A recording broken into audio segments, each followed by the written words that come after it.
దయచేసి అందరూ కూర్చోవాల్సిందిగా కోరుకుంటున్నాం. అందరూ కూర్చుంటే మీటింగ్ స్టార్ట్ చేస్తాం. ఇంకా స్టార్ట్ చేస్తాం.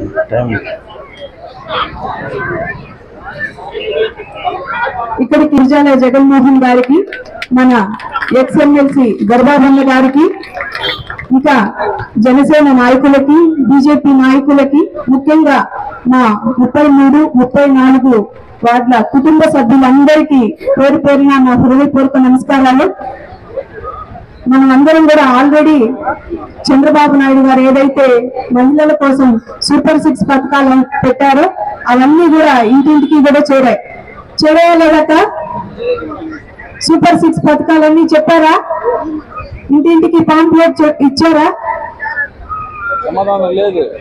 ఎందుకు సమాధానం లేదు? అందరికి 4-5 సార్లు వచ్చారు కదా, వాటిపైన ఇచ్చారు కదా.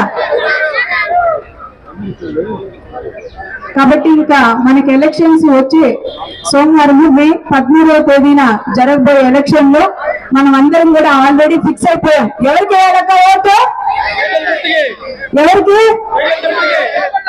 కాబట్టి అందరూ కూడా సైకిల్ గుర్తుకే ఓటేయాలి. మన ఎమ్మెల్యే అభ్యర్థి గారిని, ఎంపీ అభ్యర్థి గారిని అఖండ మెజారిటీతో మనం గెలిపించుకోవాలి. ముఖ్యంగా ఎప్పుడు కూడా ఇక్కడ చింతమనేని చెట్టు దగ్గర నుంచి ఇటు పక్కకు గంగనపల్లిలో ఎప్పుడూ కూడా తెలుగుదేశం పార్టీ అంటేనే మన గంగనపల్లి అంటేనే తెలుగుదేశం. మనకు గవర్నమెంట్ రాకపోయినా కూడా ఎప్పుడు కూడా మనకి ఈ వార్డులలో ఎప్పుడు మెజారిటీ వస్తుంది. కానీ ఈసారి ఇంకా ఎక్కువ, ఒక్క ఓటు కూడా మిస్ అవ్వకుండా అందరూ కూడా తెలుగుదేశానికే ఓటేయాలి.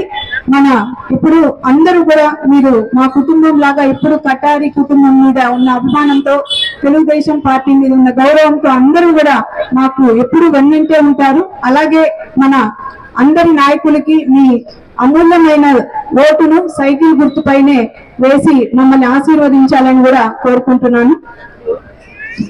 సార్ మాట్లాడండి. ఎంపీ గారు ఇప్పుడు మన ఎంపీ